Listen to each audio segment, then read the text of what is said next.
Right.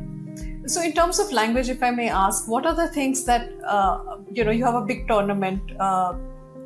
What should the parent be saying to the child? What should the parent not be saying to the child?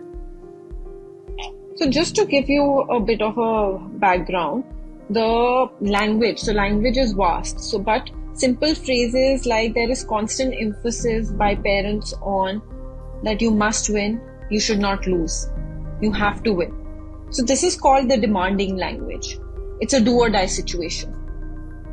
You must win, you cannot lose, you have to win. So words like must, have to, need to, cannot often cause this notion that an athlete should either succeed or perish, and that mediocrity is not acceptable.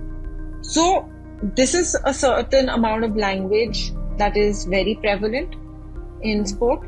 How we can change it, again, that's again a process, but if we can change or alter these words, have to, need to, by saying, okay, I would like you to win today.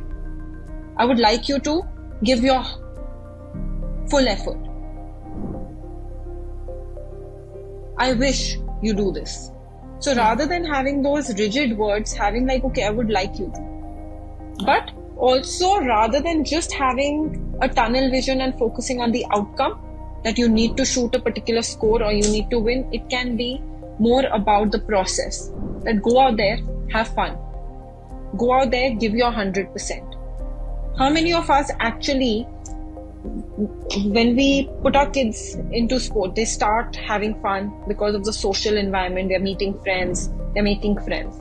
But as they get more and more competitive, how often do we really tell them, okay, go enjoy your sport? The focus becomes a lot on the outcome, that you have to win, have to win, have to win. Somewhere that enjoyment aspect is lost. So I think it's very, very important for parents to also understand that the enjoyment element needs to be there. Otherwise, the dropout rate will be very high. At a certain point, the child will stop enjoying the sport and drop out from their sport.